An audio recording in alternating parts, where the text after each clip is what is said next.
Good morning. How's everybody doing this morning?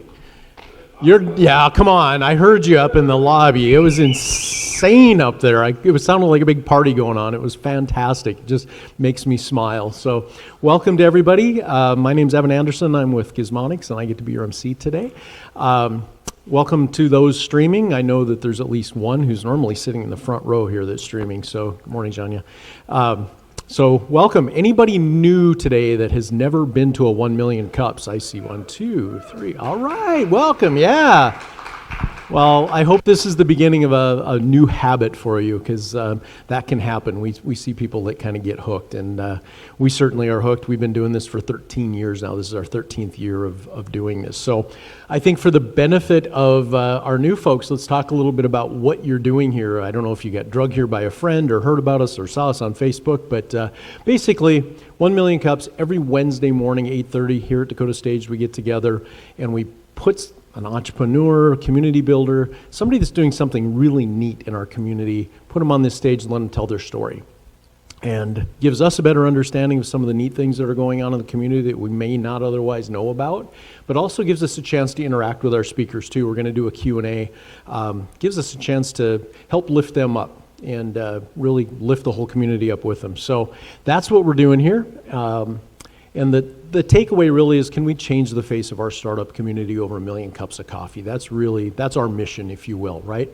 So welcome to the new folks, and welcome also to the folks that have been here many times. We deeply, deeply appreciate you being here.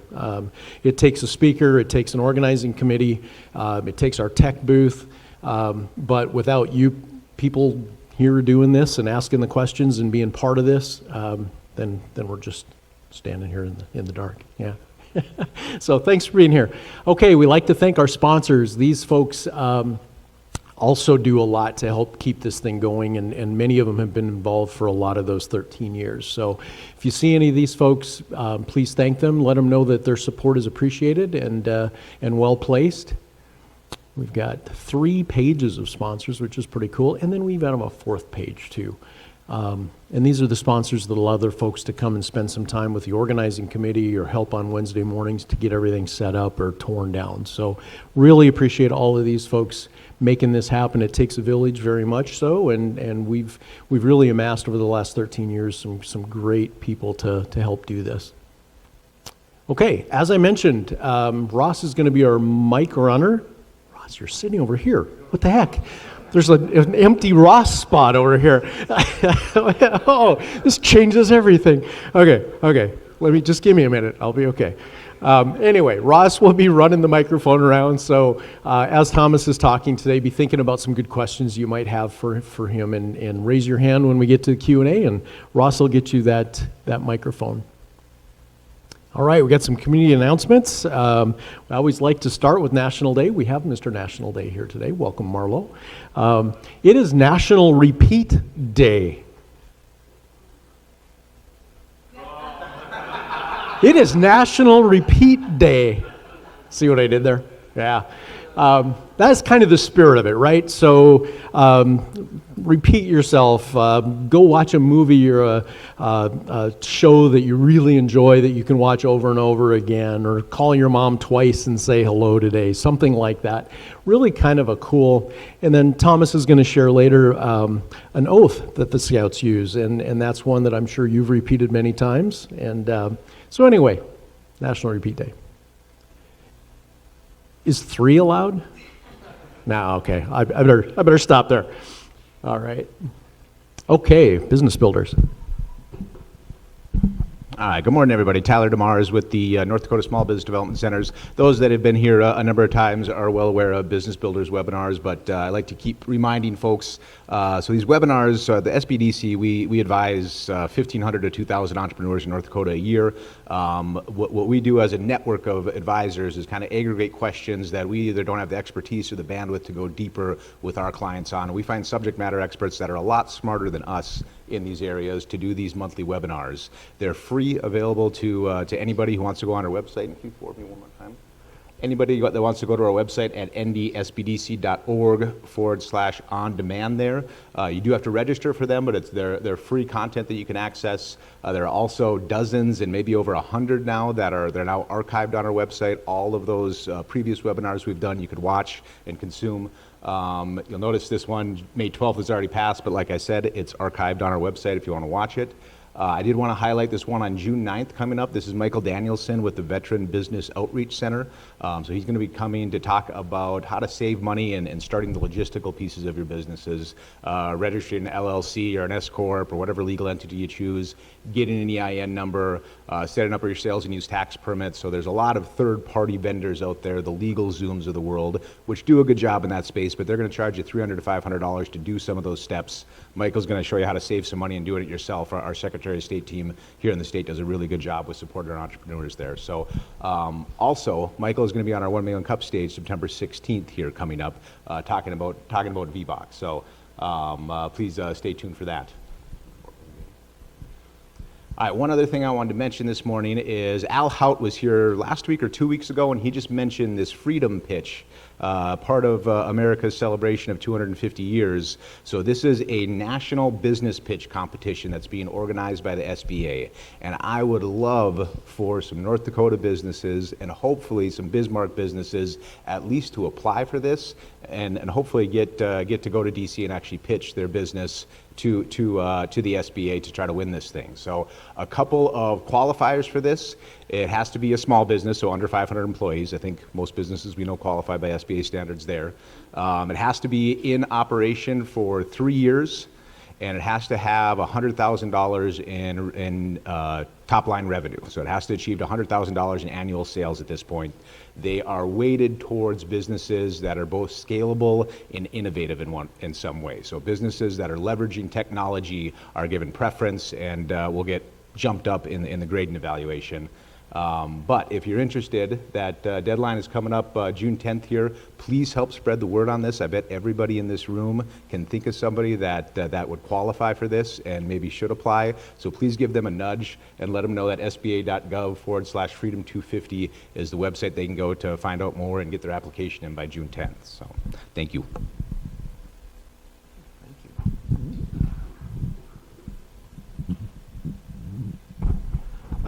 I'm Lane Hoffer. I'm with the ARC of Bismarck. We're doing an event here June 15th. Basically, it's a community event. It's disability focused, but essentially anybody can attend. So there's going to be resource tables there. There'll be about approximately 15. If anybody's interested, just let me know. You can shoot me an email. My email is up there. Or just come and find me if you want to do a table. We can't sell anything, though. That's the main thing. It's going to be at the Dream Center, June 15th.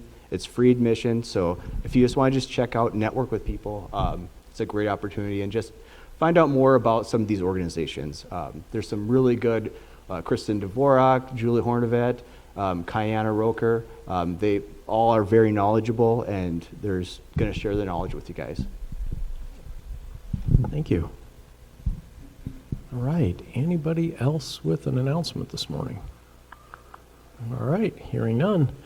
Okay, we get to the main event. I'm excited about this. So Thomas Heather is going to talk to us about the Scouts Day a little bit, and I'm really excited. I met Thomas earlier, I guess late last year probably. He's actually a member of a cohort of University of Mary's Leadership North Dakota program that Johnny and I are fortunate enough to get to do some teaching for, and got to talking to Thomas and really liked what I heard as far as what's going on with the Scouts, and thought that would be a great thing to share with all of you. So without any further ado, Thomas?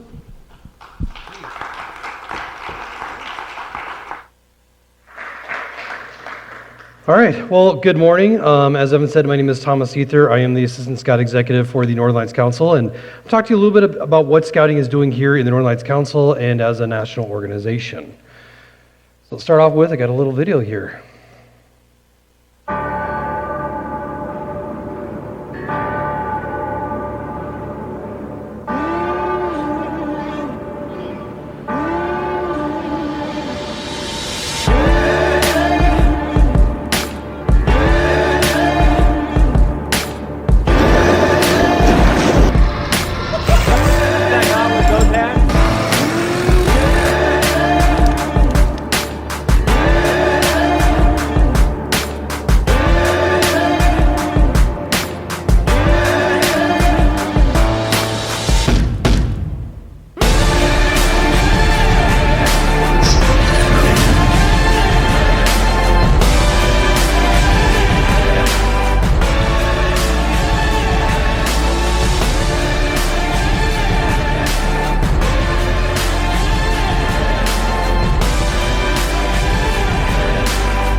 All right, I always like to start with a little video, just give you a little background and some of the cool things that we do in scouting, just as a precursor.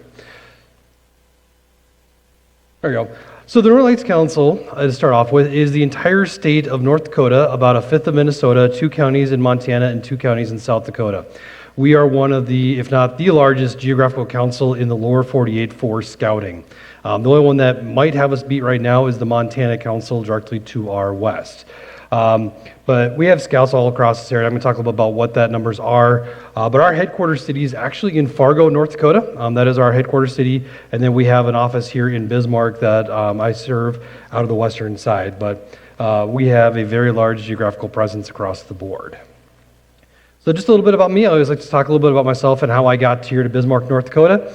I've got my wife, Casey. She's with me at the Bismarck Baptist Church here as our children's director.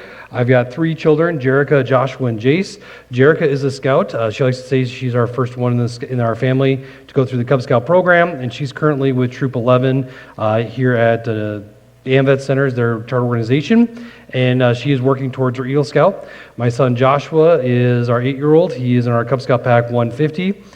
Really great to enjoy the programs there. And then our youngest one is Jace. We like to call him our Dragon Scout. He doesn't actually get to participate in any of the fun programs, but he gets to be dragged here and there all across the board. So all of them have been involved in scouting since before they even could walk. They were going with me on many different things. I am the Cub Master for a unit here in Bismarck over at Holy Cross Lutheran Church on the north end with about 40 kids that we have in there. I am an Eagle Scout myself, but I'm not originally from Bismarck.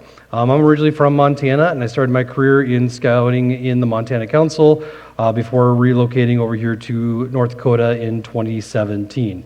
Funny the fact is that I did not do the Cub Scout program, and I didn't know scouting existed until April of 2002 when my parents said, "Hey, Thomas, you're actually going to be involved in scouting." That's cool. What is Scouts? I had no idea what scouting was. But I got involved. I got to go to my first camp out. We had a great experience doing knot tying and lashings and activities. And we had a nice windstorm that came up, knocked down tents, and we had ear infections and dehydration. But I stuck with it at 13 and a half and continued on into the program. I was able to go to 2 National Scout Jamborees where we bring 60,000 scouts across the nation together to hear about the adventures and do a lot of cool things. And then I made the ask about how do I get involved working with the scouts, and moved up to Havre, Montana, working as a district executive, working on one of those little districts, moved to Missoula, Montana before being asked to come to Grand Forks, and then over to Bismarck. I love scouting. My dad was a scout. I've got a family that's been involved in scouting. My kids love scouting, and so I'm here to share a little bit about what scouting is and answer your questions. So Teddy Roosevelt was actually a big supporter of scouting, and this was one of the quotes he had, is that the scouting movement is distinctly an asset to our country for the development of efficiency, virility, and good citizenship. It is essential that its leaders be of strong, wholesome character, of unmistakable devotion to our country, its customs, and ideals. And as we get ready to celebrate the opening of the Teddy Roosevelt Presidential Library here on July 4th, we will have a scouting presence out there to help with that. So, the guiding principles of scouting. This is one of the ones that Evan has talked about. Our mission of scouting is to prepare young people to make moral and ethical choices over their lifetimes by instilling in them the values of the Scout Oath and the Scout Law. What is the Scout Oath and the Scout Law? The Scout Oath. On my honor, I will do my best to do my duty to God and my country and to obey the Scout Law, to help other people at all times, to keep myself physically fit, physically strong, mentally awake, and morally straight. And the law. A scout is trustworthy, loyal, helpful, friendly, courteous, kind, obedient, cheerful, thrifty, brave, clean, and reverent. As we work through with our scouts, talking about the Scout Oath and the Scout Law, it's something that they're not going to know right away. They're not going to ingrain it after their first meeting going, yep, I'm going to be a very trustworthy individual. I'm going to be very thrifty. I'm going to be brave. It takes time working with our scouts. From the moment that they're a kindergartner, or even if they're coming in at 13, it takes that time to instill these values with them and these oaths. So, just to kind of put out there, we were formerly known as Boy Scouts of America. We were founded in 1910. 2 years ago, we rebranded to Scouting America. We've had girls in our programs since the 1960s with our Explorer program, and I'll talk a little bit more about what that is. But we made this change to be encompassing of all the different groups that we have. Scouting America, actually, fun fact, they were in the process of rebranding to Scouting America in the 1970s.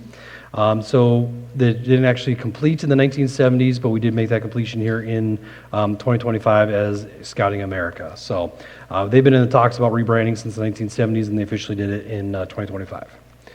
So again, Scouting America is open to boys and girls. We have different programs. So Cub Scouts is our elementary age program. It is for the kindergartners through 5th grade.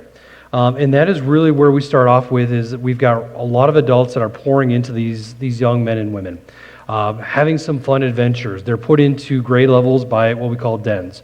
So all your kindergartners are working together, your 1st graders are working together, 2nd graders, and they're working with adults that care about them, that are taking them on adventures, that are having fun with some adventure and some learning. At the end of the program, which is called our Arrow of Light, is where they get ready to cross over into our Scouts BSA program. Our Scouts BSA program is kind of what most people think. It is 11 to 18-year-olds. It's the core program where in Cub Scouts, the youth were there to have fun. The adults were there to provide that leadership and that guidance. In Scouts BSA, the adults take a step back. The adults are the mentors and the guides, but the youth are the leaders. So if they want to go camping, they get to go up and talk to their leaders and say, hey, we'd like to go camping. What do we need to do to plan a camp out? Well, we need to figure out what your menu is. Okay, well, what are we gonna have for menu? Well, you've got to figure out what your menu is going to be. We're not telling you what your menu is. Okay, well, we'll do hot dogs and beans. Okay, well, how are you going to cook those hot dogs and beans? We're just going to go over to an open campfire. So the youth are taking this time to lead, and then they lead the other scouts through the process on, you know what, we're going to go camping. What do you need to pack with you? What gear do you have to pack? The adults are there to just make sure that they're being safe and they're being taken care of, but it's youth leaders empowering the other youth to step up. And then we have our Venturing in Sea Scouts program. Now, we have one Sea Scout ship in the entire Council of Northern Lights Council over at Detroit Lakes. Our hope is to get some more of them there, but again, this is a very strong youth leader program. The youth are just trying to figure out what they want to do. They focus in on adventure. They go out and do hunting, high adventure, ropes courses, canoeing, kayaking, cycling, backpacking, you name it. There's leadership. Again, it's youth-led. The adults are there to guide them and help make sure they're being taken care of, but the youth are the leaders. They're guiding, they're mentoring, they're bringing the younger scouts that are joining and helping them be prepared for whatever challenges they may come across.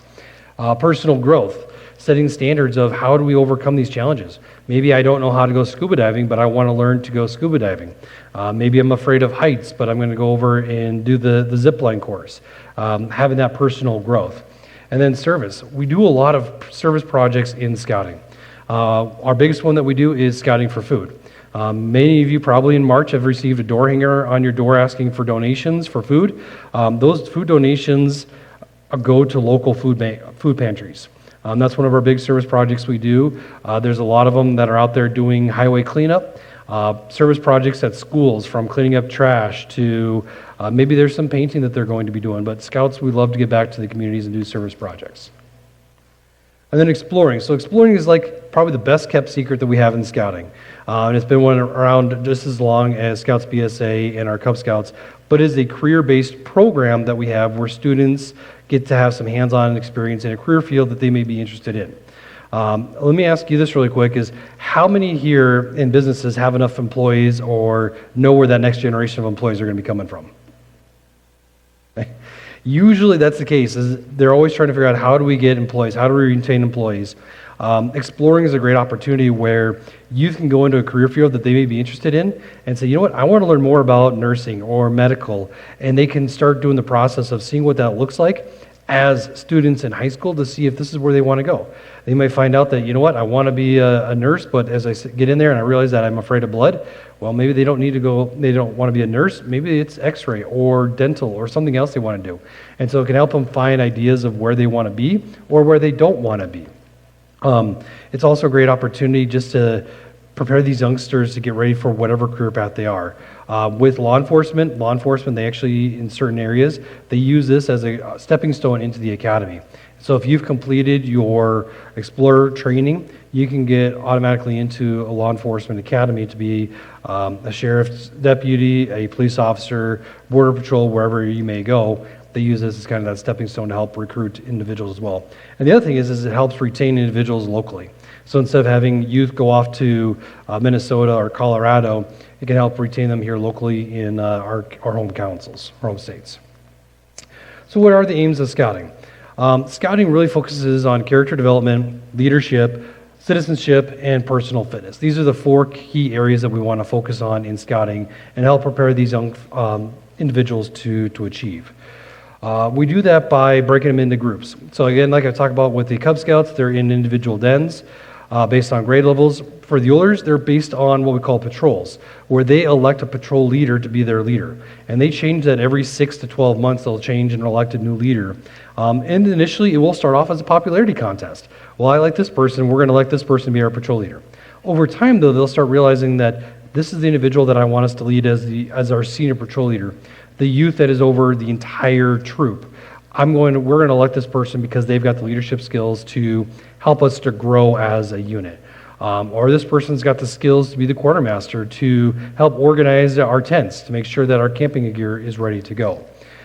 They do that with adult association. Not only do they have adults that are locally there in their units, but they work with other adults across our district that are pouring into them, from merit badge counselors to mentors to Eagle projects. There's a lot of adult association. Personal growth, leadership development, and the uniform. So all of our scouts have a uniform that they wear. I'm wearing the uniform that we have today. Our Cub Scouts are in a blue uniform.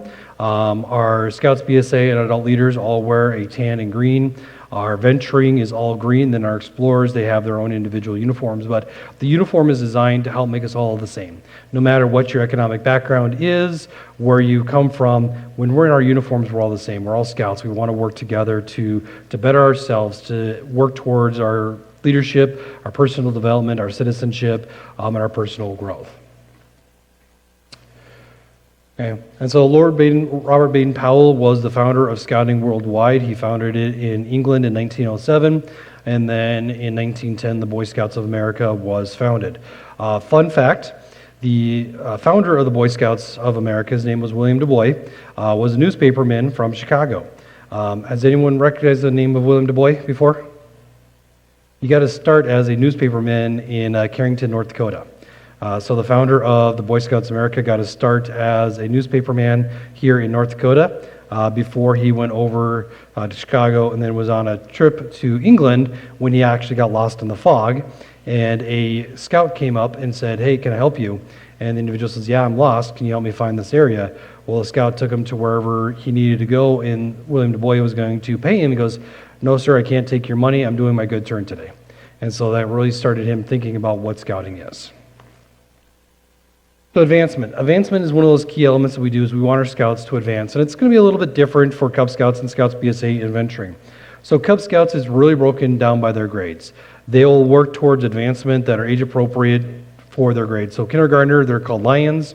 First graders are tigers. Second grade, wolves. Third grade, bears. Fourth grade, webelos. And fifth grade, arrow of light. Fourth grade, the webelos, it means we be loyal scouts. They're helping them prepare to be Scouts BSA members.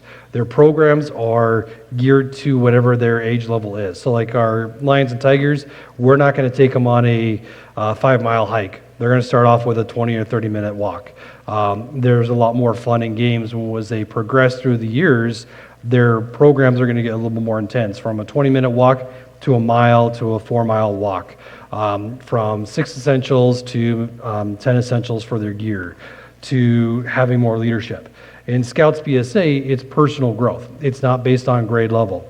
So when a scout joins a troop, the older programs, they have the energy to go off and recruit what they want to do. They want to work towards their Eagle Scout and get it done in 3 years, great, they can do that. If they want to wait until they're 17 and 364 days to get their Eagle Scout and finish up that last signature, they can do that as well. There's a lot of personal growth, personal direction on the Scouts BSA side. But it starts off with Scout, Tenderfoot, Second Class, First Class, Star, Life, and Eagle Scout. Little trivia, how many U.S. presidents were Eagle Scouts?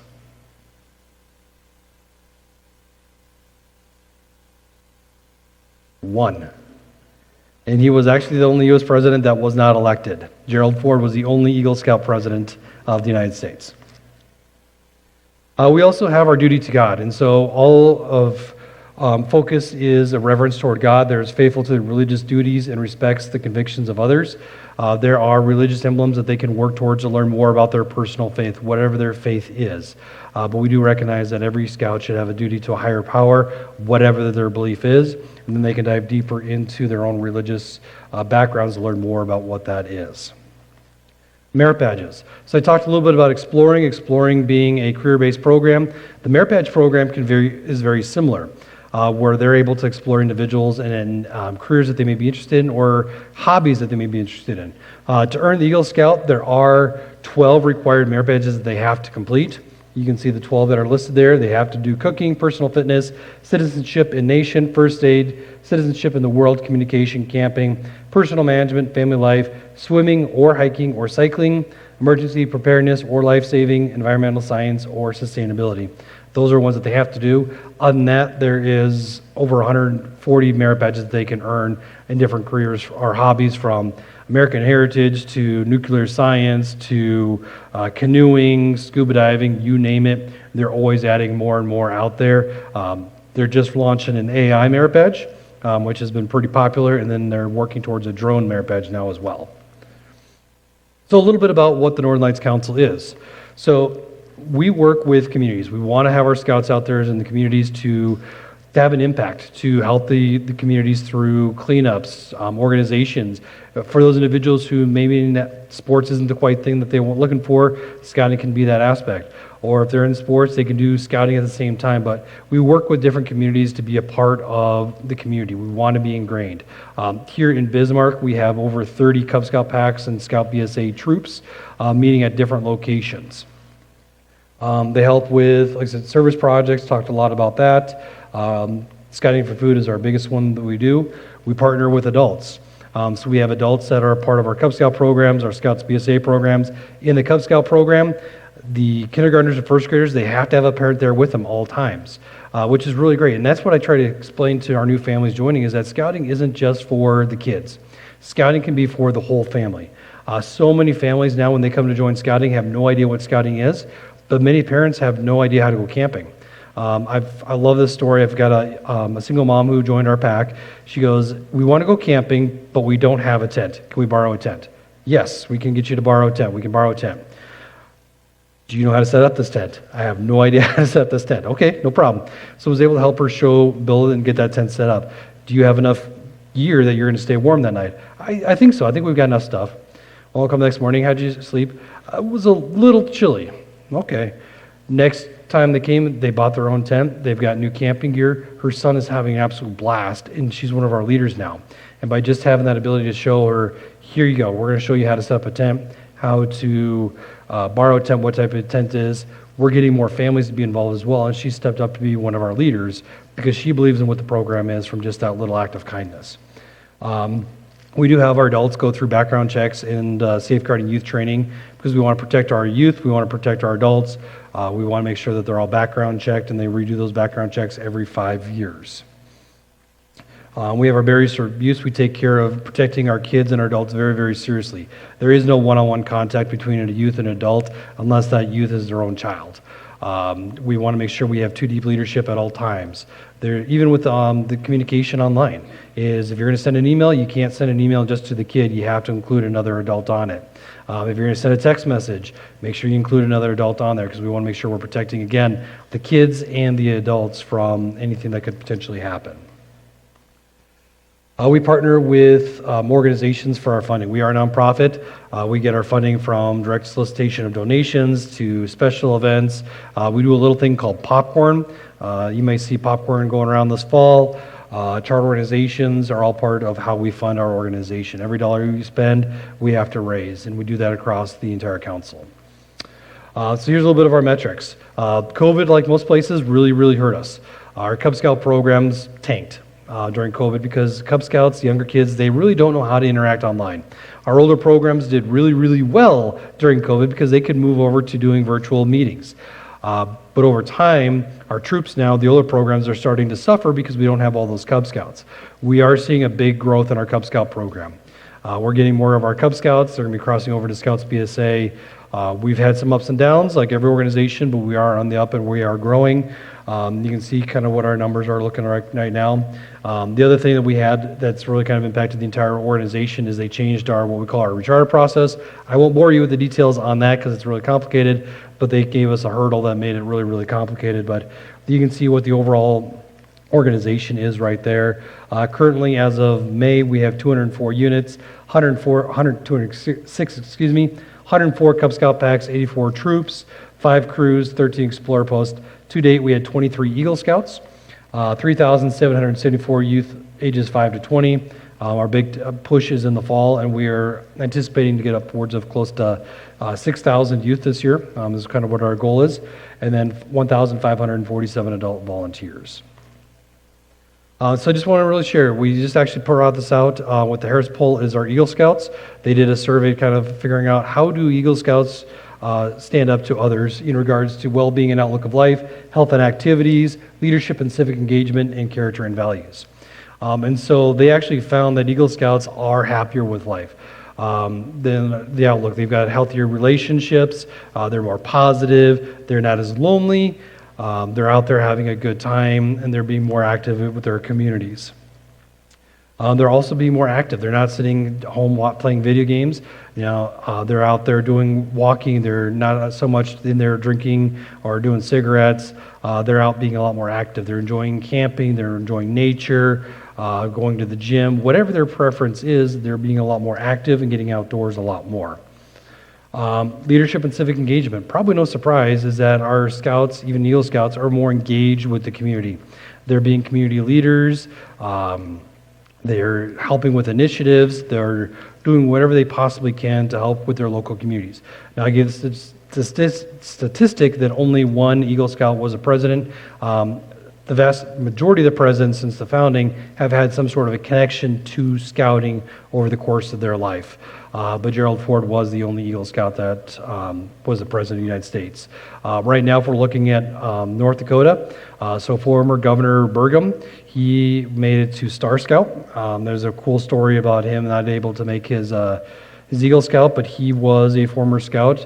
Governor Armstrong was a Cub Scout out of Dickinson, North Dakota. Chief Justice John Jensen is an Eagle Scout. Drew Wrigley is also an Eagle Scout. There's a lot of scouters that are involved in the North Dakota legislature right now. Whether the Eagle Scouts or have a background in scouting, there's quite a few of those.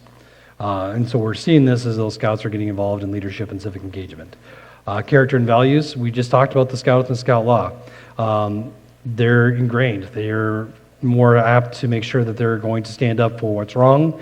They're going to look at something and say, you know what, if this is going to put me ahead, but it's morally incorrect, I'm not going to do that. I'm not going to cheat. I'm not going to lie. I'm not going to steal. I'm just going to buckle down and do the job because that's what it means to be a scout. And then character and values. It's who we are. You'll see scouts out there, and you're not really going to see a scout out there bragging about who they are. They're just going to be out there. They're just going to provide service. They're going to provide guidance. They're going to give back to the communities in different ways. And as you engage, you may run into go, yeah, I used to be a scout, or you know what, I am an Eagle Scout.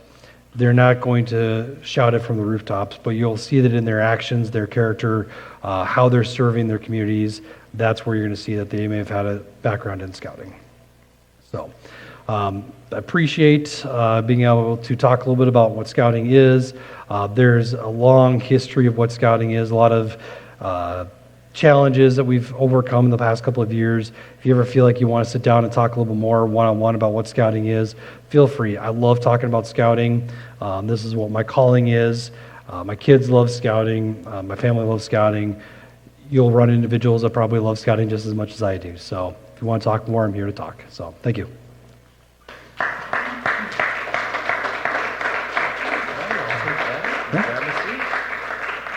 Ross, wherever you are, get the mic. So, Thomas, grab a seat. I really appreciate the data that you just shared. I guess that was kind of a lot of the questions I had were about impact, because I assume, just hearing about the program, I assume there is a lot of impact. And I think it was an awful lot of data very quickly, but it's it's clear that impact is real and substantial and statistically valid and all of that. What is the kind of the time or financial commitment on the part of the kids or the families to get involved? Yeah. So it's a trick or kind of a loaded question there. We always like to say that we're one of the cheaper organizations, that we start off just to join our program is $145, just to get in the registration. That covers for a full year. Our scouts, when they get in, they want to go get their uniforms. We encourage them to get their uniforms. We encourage them to get their books. But after that, we talk to them about, hey, you can be really self-sufficient. Your initial upfront costs might be the only dollars that you spend out of your own pocket. Like I talked briefly about, is we do popcorn sales. When my two kids joined the program, I personally invested into their registration, their uniforms, but I spent the time with them on popcorn going, you know what, you're going to set your goals. You're going to fundraise so you can go to these different camps. That if you need to get a new uniform, you're going to have to pay for that new uniform out of your own pocket with your scout money that you're going to earn. If you want to go to the camps, you're going to raise that money out of your own pocket with the camps. And so scouts have the opportunity to fundraise, and that's what we really like to try to encourage them to do, is say, we don't want mom and dad to pay everything.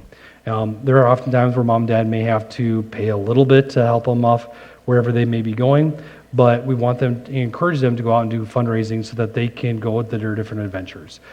Scouting isn't cheap. If you look at the long-term impact of how much scouting costs with new uniforms or tents and camping gear or different camps, if you start off as a Lion and go all the way through till you're an Eagle Scout, it's going to be a lot of money. But the scouts that invest on their fundraising, they don't have to pay for any of that. Ask mom and dad to pay for it out of their own pocket. Well, not a surprise, right? I mean, that's just part of the values that you're instilling, right? Yep. You got to pay. Talks about the scout being thrifty. We want them to raise their own money. Right, excellent. Joe. Morning. Thank you for the great presentation. Looking at the impact, I was not a scout. My question will relate to my being a kid with my crazy mom not letting me do anything where I might get a scrape on my knee. But, the impact that the scouts have, as a former commissioner in Mandan, we have the Police Explorer Post. And that has been a great program for us in our community. Seeing the kids out in their uniforms, their PD uniforms, interacting with the community at all these different community events. So tip my hat to the Explorer program and hope that you can expand it more. But what would you say, like my mom, I grew up in New York, she would not let me go out and do anything where I might hurt myself, fall out of a tree, those type of activities. What do you say to those parents that's their biggest concern? It may not be the funding, but just the sake of getting hurt. If they're really, yeah, really with that is we see that there are families that are concerned about the hurt, scraped knees. You just got to sometimes take tries. We provide insurance. So if, say, a kid does get hurt on whatever it may be, whatever the family's insurance doesn't cover, we help cover that aspect. And I look at the adventure, the different things that I've personally gotten to do, the different adventures I've heard scouts get to do. I'd mentioned I've gotten to go to the National Scout Jamboree twice over in Fort Yankee Hill. That opened so many doors for me personally with different hobbies that, sometimes we just got to take that challenge. But if they're afraid, is come with. Why don't you come with us as well and be a part of the adventure? And, we'll probably have some scraped knees. You might have some burned fingers from bacon grease, but it's a learning aspect too. If you're going to climb a tree and you fall down, you might probably will get hurt, but you may look at going, I'm not going to do that again next time. So, but it's really up to them. I mean, we can share the fun, the adventures, and again, it's, Mom, Dad, why don't you come with? Why don't you come be a part of this adventure? And if you're really afraid of them getting hurt, be with us. So that way you can keep an eye on it and be a part of it, and you'll watch your kid grow and get stronger in the program. Yeah. And Lassiter with Voc Rehab. So I work with a lot of people who have, might be in the low income area with kids who have potential to be great scouting opportunities. Is there a way for them, 145 might be hard to come by, to to make that cost to get in or join the program? Are there opportunities for those folks to that might not have the funds to pay that orientation or that initial cost? Oh, yeah. Yeah, we do have registration assistance to help families. We don't turn any family away from joining scouting, whatever their financial background is. We go through, work with them, and help them in whatever capacity is. We've got scouts who, they fill it out every year, but they do participate in those fundraising aspects. We also have another program that we have here in Bismarck, primarily funded by the United Way, is our Scout Reach program. And so we actually have an individual that goes and runs after-school programs at 4 or 5 elementary schools throughout the summer and during the school year that helps provide that program as well. But if we have families that want to be a part of our program and they can't afford the initial cost, we help them with that. Yes. Joanne Lassiter, University of Mary. I don't even drink coffee. So I'm curious if I have a 9-year-old daughter and we're looking at putting her into this, but I also know about Girl Scouts. What could you tell me that would convince me that this would be the better option? I don't know the Girl Scout program very, very well. I'll be honest. The thing that I found with scouting is it's really up to what the family's looking for. And that's where, if you're going to be looking at them, is do research for both of the organizations. We are outdoors a lot more with our different activities and camping. Do research and just kind of look into the different things. Again, I don't know the Girl Scout program. I can't speak to it. Both of them are long-standing organizations. They both have values. They'd be looking at what are you looking for your daughter? What is something that's going to benefit her, for one organization or the other? And you could actually be in both. You could actually do both organizations without any problems. Arnie. A question as far as like strategic partnerships. Do you have one like with the YMCA or Bismarck Aquatic Center? Because I'm just thinking there's some great leveraging between those types of organizations with Boy Scouts and actually probably Girl Scouts as well. Yeah, and we do have partnerships with a lot of our charter organizations. Like we do have a unit actually partnered with the YMCA, and we do work with the YMCA on different fronts. We have good partnership with the Johnson Family Marksmanship Center, where we teach a rifle merit badge. We have a great partnership with the Bismarck Parks and Rec. And so we do have a lot of partnerships. We're always looking just to expand on those partnerships and provide different opportunities for our scouts and our leaders that they may not necessarily get on their own. So I had an interesting experience. Yesterday I was mowing the lawn. That wasn't the interesting part. And during that time, probably 3 different kids biked past me on an e-bike on their phone. I mean, and these were pretty small kids, right? I mean, just that was outdoors to them, riding their e-bike somewhere and on their phone. And it really got me thinking a lot actually about kind of the difference between that and the experience I had as a child, certainly. And I guess I'm wondering, just in the years you've been involved, are you seeing kind of maybe a widening gap between those who are scouts and those who aren't? Just kind of in terms of what they, the people they are, but also, what they consider being active or. Yeah. So I guess I'll start. I'll go back to the Jamboree as an aspect, because in 05 I went to the Jamboree. We had calling cards. There was payphones. They didn't have cell phones in 05. 2010 we had talked to the scouts and say, make sure you bring calling cards. There's not going to be cell service. We got there and we actually found out that AT&T had put up charging booths for different cell phones. And so one of the things that we look at is we do see technology there, but we work with our scouts on how do we utilize that technology to benefit themselves and use it in a safe manner.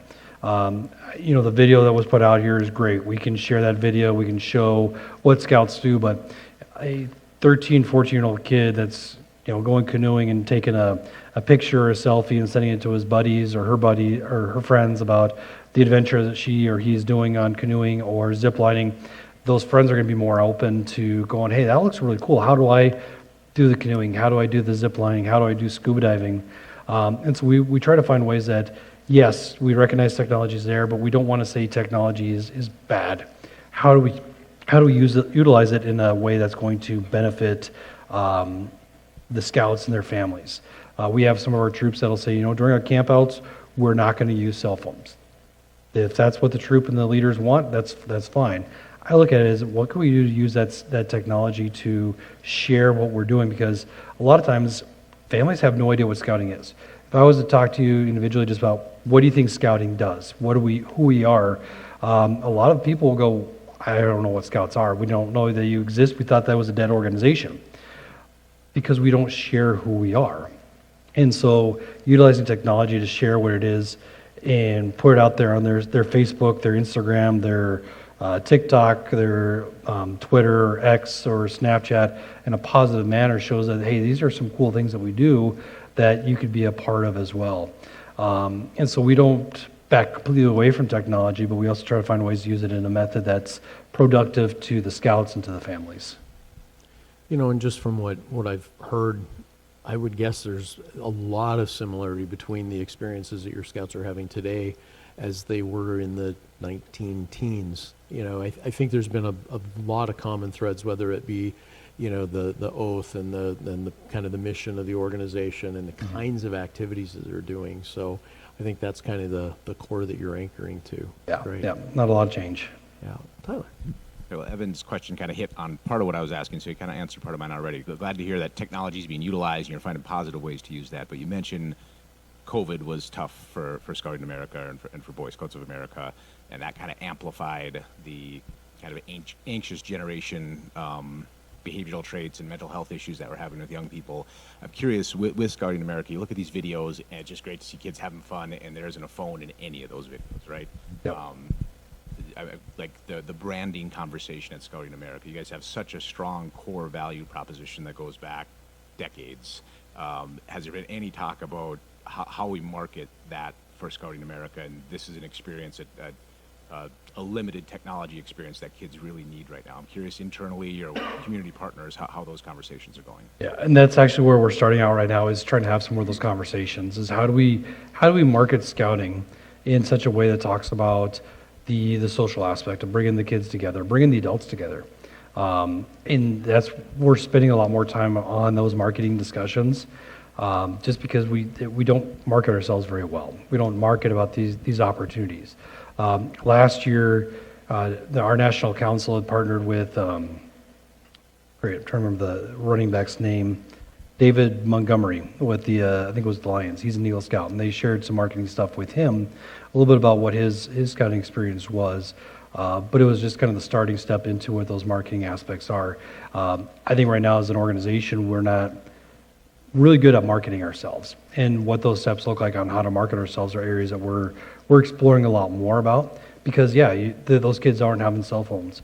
We have a Cub Scout day camp tomorrow in McDowell Dam, and those Cub Scouts aren't going to have cell phones, but the adults will be there taking good photos, sharing about what it is. It will go up there on their personal Facebook pages or Instagram pages, but we won't be able to show the kids having fun of doing the archery, doing the BB guns, the slingshots, doing their dinosaur craft projects. That's some things that we aren't marketing as well, because I'm not very familiar with that area. In our council, we don't have a very strong marketing team right now, and that's an area that we've actually spent a lot of time talking about, is how do we just market ourselves? How do we get the word out there and show what's going on in our local units to their local communities?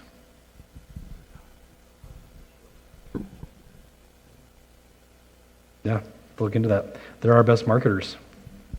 I really see that conundrum, though. I think a lot of people, adults even, maybe especially, do things more for the post than they do for the thing, right? Mm-hmm. And I don't particularly personally like that. I like doing the thing for the thing, not just so I can show the world the thing I just did. Right. So I think that's going to be an interesting balance. I see where, it can be a marketing tool in a way, as far as sharing with friends and all of that. But Ross. So kind of along the same lines of what we're talking about sharing the experience of a typical scout. What does a typical camping weekend or whatever it is, what does that really look like? I camp, but I'm a glamper, you know. So I need to have my things and my stuff. So I'm assuming it's going to be much different than what we do. So Yep. could you kind of dive into that for us? Yeah, so every camp out is going to be different. Not there won't be a single camp out that's going to be the same. And it really depends on, I guess, the program too. Cub Scouts, again, it's going to be a lot more adult-led. And so we usually do 1 to 2 nights, but it's very programmed. Here's what we're working on. We're going to go hiking. You know, the adults do the camping. Each family brings their own camping gear, their own tents. And for the Cub Scouts, yeah, it's probably a little bit more glamping because a lot of those families, parents may not have been camping before. They're not used to it. They may bring an air mattress or a cot for their tents. That works for them. As they move into the older program, it does get to be a little bit more, you know, the youth are going to be planning out what that program is. Do they want to focus in on just having a fun weekend of camping, or do they want to focus in on adventures? Do they want to go hiking? Do they want to go backpacking? Do they want to go swimming? They set the stage for what that is, and that determines what gear they have. But the troop that my daughter's a part of, she's not allowed to bring a cot. She has to use an air mattress or an air pad on the ground, which was new because when we were Cub Scout camping, we would always bring a cot to just be up a little bit more, and so that was a change for her. But they're the ones who, the youth, they do their own cooking. And it could be set up as, you know what, this weekend we're going to focus in on just Dutch oven cooking. We're not going to bring a camp stove. We're not going to bring gas stove. We're just going to do it all via Dutch oven cooking. Or we're going to be doing gas stove cooking.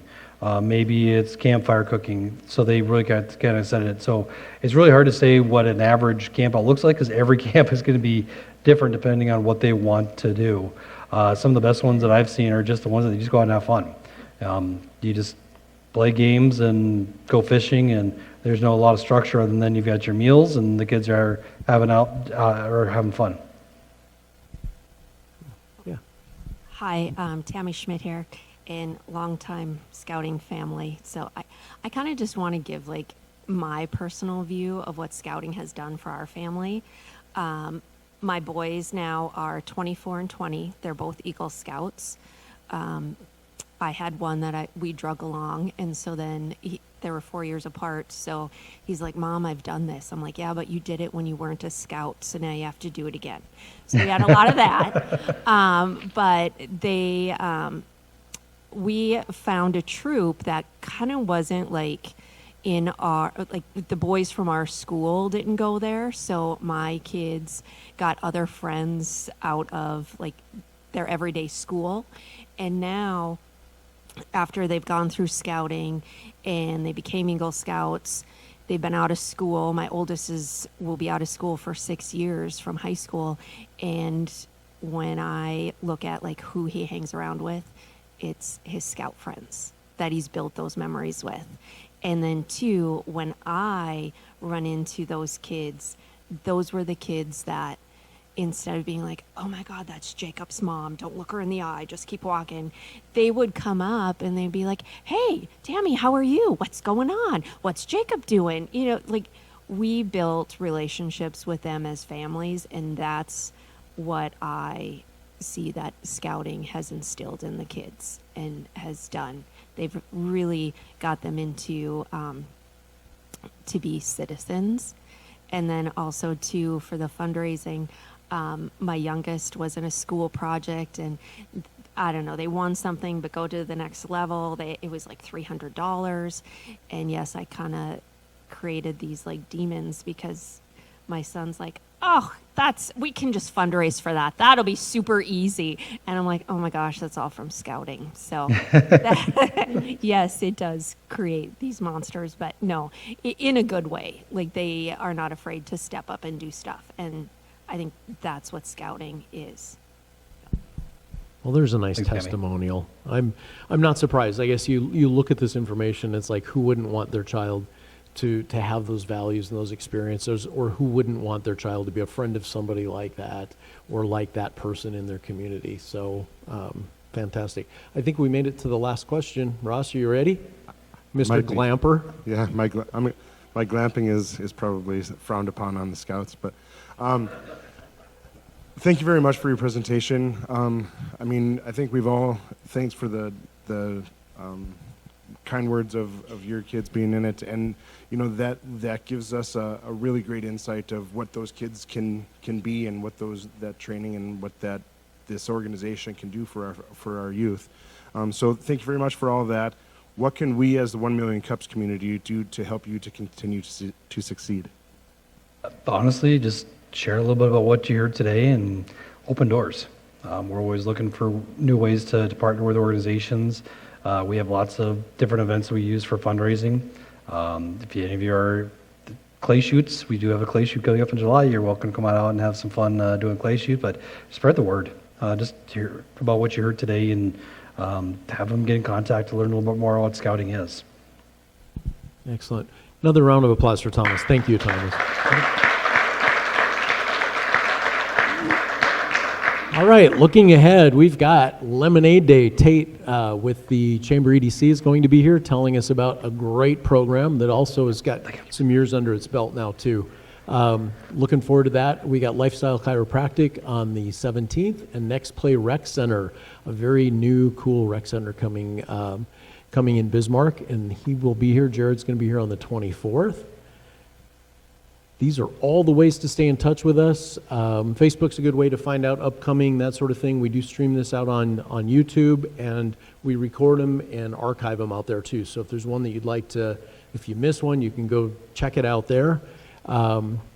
And I think the only other thing, in the interest of National Repeat Day, I just want to repeat my appreciation for all of you being here and making the choice this morning to be part of the community and listen to what Thomas had to say and just lift each other and lift us all up. So thank you and enjoy the rest of your week. Thanks again for doing this. My pleasure. The question I didn't get to ask is, you know, there's you guys mentioned you do a lot of fundraising, right? So I'm not a popcorn guy. I know popcorn